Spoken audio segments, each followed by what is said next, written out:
That is Kiss Somebody off Morgan Evans' debut album, Things That We Drink To. Now, Morgan's touring right now. He goes up on stage all by himself with just a loop pedal. Here's what he told us about his unique style of performing.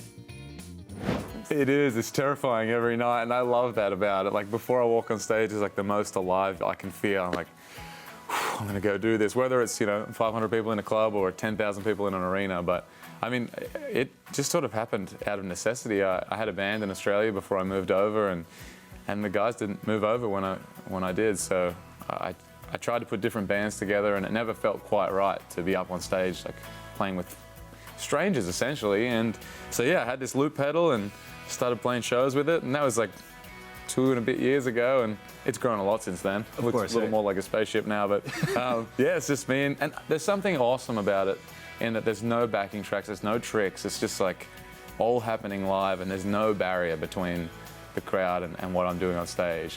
Yeah, we always ask bands like what they do to kind of pump themselves up before, because since it's just you, do you have like a ritual, or you're like talking in the mirror? Are you talking to yourself and like, you got it? That's the moment right before and the moment right after is where I miss having a band, because you don't have anyone to sort of do the huddle or do the hands in the middle, and there's none of that. So it's usually just me. I just sit in the dressing room with my guitar before and just sort of sing songs, like songs I grew up with, or songs on the radio or whatever. And Now, guys, in addition to being a country star himself, he's also a star country husband to wife of almost 1 year, Kelsea Ballerini. So how did he and his wife celebrate his album release earlier this week? The Nashville way, of course. Listen to this.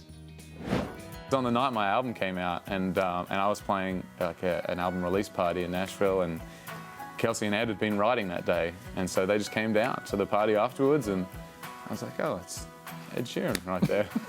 How's it going? Hey, bud. Welcome, come on in. And I'd met him at a show in Australia like a few months before as well, so it was awesome of him to come down, and then he was like, let's go do karaoke, and so that's where we went, and that's where we celebrated the release of the album after singing the Backstreet Boys together. Is that what it was? I imagine that with you three singing karaoke, does anyone else even stand a chance? Like, you might as well not even get up and sing. Right. Who followed like you guys? No, karaoke is the kind of thing that, like, it brings everyone to a pretty happy medium. Like, if you suck, it kind of brings you up here, and if you're okay, it'll bring you down.